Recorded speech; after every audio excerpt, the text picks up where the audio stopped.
नमस्कार, स्वागत है आपका। आप देख रहे हैं द न्यूज और मैं रानी गुप्ता आपके साथ। लगातार देखने को मिल रहा है कि अरविंद केजरीवाल की जो मुश्किलें हैं वो थमने का नाम नहीं ले रही है। बता दें कि गोवा की एक अदालत ने अरविंद केजरीवाल की पार्टी को समन जारी किया है और आरोप है आचार संहिता के उल्लंघन का।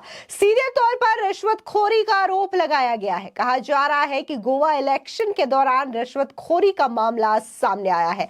हालांकि इसको लेकर के गोवा की अदालत ने कहा था कि अरविंद केजरीवाल को 29 नवंबर को हाजिर होना होगा और इस समन का जवाब देना होगा। लेकिन यहां पर अरविंद केजरीवाल जो है वो समन की अनदेखी करते हुए नजर आ रहे हैं और वो गोवा में इस समन का जवाब देने के लिए नहीं पहुंचे हैं।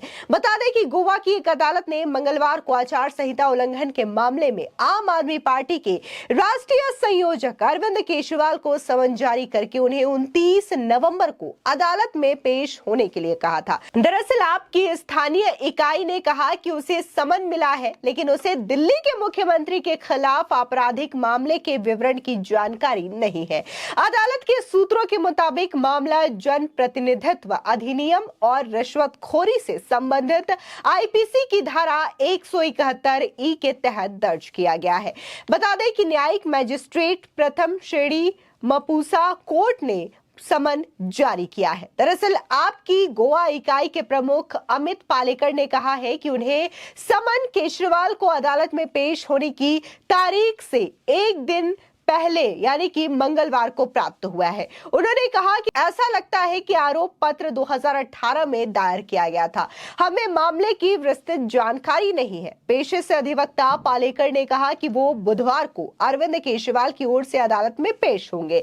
उन्होंने कहा कि हम दस्तावेज प्राप्त करेंगे और फिर इस निर्णय पर विचार करेंगे। कार्रवाई को ऊपर की अदालत में चुनौती दी जानी चाहिए या नहीं। लेकिन यहाँ पर गौर करने वाली बात यह है कि अरविंद केजरीवाल जो है वो गोवा की अदालत में नहीं पहुंचे इस समन का जवाब देने के लिए। बता दें कि आम आदमी पार्टी ने साल 2017 और 2022 का गोवा में विधानसभा चुनाव लड़ा था। हालांकि 2017 में उन्हें कोई भी जीत हासिल नहीं हुई, लेकिन 2022 में आम आदमी पार्टी ने गोवा में 2 सीटों पर जीत हासिल करने में सफलता प्राप्त की है। लेकिन देखने को मिला था कि गोवा और पंजाब में जिस तरीके से उन्होंने विधानसभा चुनाव लड़ा, इसके बाद से आम आदमी पार्टी जो है लगातार मुश्किलों में घिरती हुई नजर आ रही है।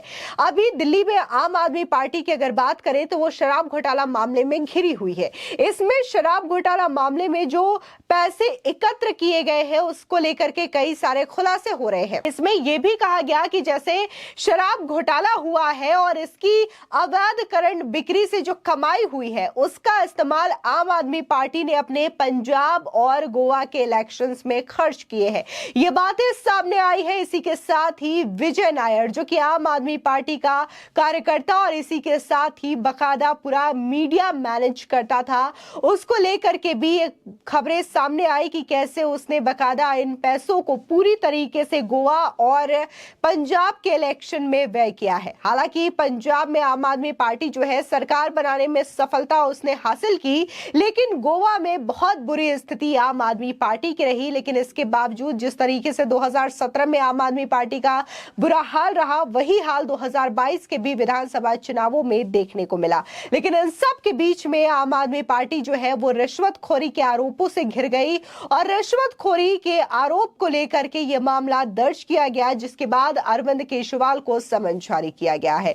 अरविंद केजरीवाल न सिर्फ गोवा के समन को लेकर के मुश्किलों में घिरे हैं, बल्कि कई दफा देखने को मिला है कि जिस तरीके से प्रधानमंत्री नरेंद्र मोदी की डिग्री को फर्जी बताने का काम किया है, तो इस मामले को लेकर के भी उन्हें बकायदा गुजरात की कोर्ट का सामना करना पड़ रहा है।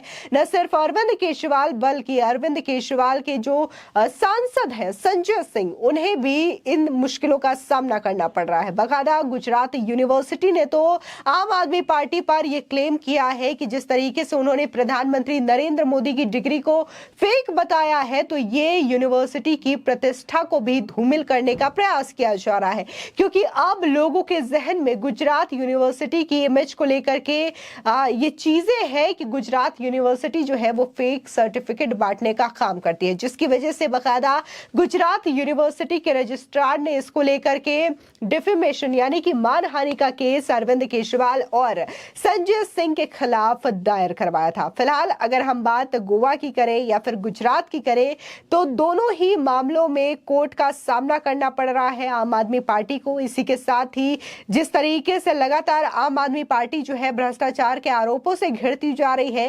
इससे भी आम आदमी पार्टी के संयोजक और दिल्ली के सीएम अरविंद केजरीवाल की लगातार जो टेंशन है वो थमने का नाम नहीं ले रही है। जहां अभी तक ये बातें सामने आई थी कि दिल्ली में एक ही शराब घोटाला हुआ है और इसमें 338 करोड़ रुपए का मनी ट्रेल सामने आया है, तो वहीं सूत्रों के हवाले से एक और बड़ी अपडेट सामने आ रही है कि सीबीआई जो है वो परमिशन ले रही है कि अब वो शराब घोटाला 2.0 का भी जांच शुरू कर सकती है, जिसमें 1500 करोड़ रुपए का ये बड़ा घोटाला हुआ है। ऐसे में ये कई सारी अपडेट्स लगातार दिल्ली में हुए घोटालों को लेकर के आ रही है, जो कि अरविंद केजरीवाल के कार्यकाल के दौरान हुई है। न सिर्फ शराब घोटाला बल्कि जल बोर्ड को लेकर के भी घोटाला सामने आया है और पिछले दिनों तो बकायदा इसको लेकर के जो केंद्रीय मंत्री मीनाक्षी लेखी हैं, उन्होंने एक प्रेस कॉन्फ्रेंस भी किया था और इन तमाम चीजों को लेकर के आंकड़े प्रस्तुत किए थे कि कैसे यहाँ पर जो क्लाइंट्स है, कस्टमर्स है, उनको फेक उनके अकाउंट्स डिटेल्स दिखाए गए हैं और साथ ही कैसे इस घोटाले को अंजाम दिया गया है। वही न सिर्फ शराब घोटाला, जल बोर्ड घोटाला, डीटीसी घोटाला, स्कूल घोटाला और क्लासरूम घोटाला, ऐसे कई सारे घोटाले हैं जिसको लेकर के अरविंद केजरीवाल सरकार की इन दिनों भारी फजीहत हो रही है। इसी के साथ ही जो अरविंद केजरीवाल शुरू से ही यानी कि जब से उनकी सरकार दिल्ली में बनी है साल 2014 से वादा करते हुए आए हैं कि वो दिल्ली को साफ बनाएंगे, स्वच्छ हवा मिलेगी, स्वच्छ पानी मिलेगा, यमुना साफ हो जाएगी। लेकिन आज 2023 है, 2023 भी क्या कहे, अब बस 1 महीने ही बाकी रह चुके हैं, लेकिन अभी तक अरविंद केजरीवाल के इन वादों में कोई दम दिखाई नहीं दे रहा है। ना तो यमुना का पानी साफ हुआ है, एक बार फिर से छठ के अवसर पर तमाम जो श्रद्धालु हैं वो उसी झाग वाले पानी में, उसी प्रदूषित यमुना में छठ पूजा करते हुए नजर आए। हालांकि अरविंद केजरीवाल सरकार की ओर से जरूर ये दावे किए गए कि दिल्ली सरकार ने छठ पूजा को लेकर के बहुत तैयारियां की है, लेकिन ये तैयारियां बकायदा लोगों ने देखी है वायरल वीडियोस में कि कैसे जो महिलाएं हैं, जो श्रद्धालु हैं, वो झाग पे खड़े होकर के यमुना के प्रदूषित पानी में खड़े होकर के बकायदा पूजा कर रहे हैं। और फिर दिल्ली की हवा को लेकर के क्या ही कहना, यहाँ पर जिस तरीके की हवा है, लोगों की जिंदगी पूरी तरीके से बेहाल हो चुकी है। इसके बावजूद अरविंद केजरीवाल की सरकार जो है सिर्फ और सिर्फ इन तमाम चीजों को लेकर के दूसरे सरकारों पर ही आरोप मढ़ती हुई नजर आ रही है। लेकिन जब वही एनडीएमसी की बैठक की जाती है, अरविंद केजरीवाल को इस मीटिंग में हाजिर होना होता है ताकि वो लोगों के जो मुद्दे होते हैं, उनसे जुड़े जो सवाल होते हैं, उनका जवाब दे पाए, तब अरविंद केजरीवाल या तो बीच मीटिंग से भाग जाते हैं या फिर मीटिंग में वो पहुंचते ही नहीं है। तो ऐसे में सीएम अरविंद केजरीवाल को लेकर के बहुत सारे सवाल हैं जो कि लगातार लोगों के जहन में है। लेकिन बात अगर हम गोवा अदालत के समन की करें तो फिलहाल अरविंद केजरीवाल को आज गोवा में मौजूद होना चाहिए। इस समन का जवाब देना चाहिए था कि वाकई में ये रिश्वतखोरी का जो आरोप लगा है वो कितना सही है या फिर कितना गलत है। लेकिन यहाँ पर भी अरविंद केजरीवाल जो है वो हाजिर नहीं हुए। 29 तारीख थी, यानी कि आज ही के दिन अरविंद केजरीवाल को वहां पर जाना था और इसका जवाब देना था। फिलहाल इस पूरे मामले को लेकर के आपकी क्या राय है, हमारे कमेंट सेक्शन में जरूर बताएं। धन्यवाद।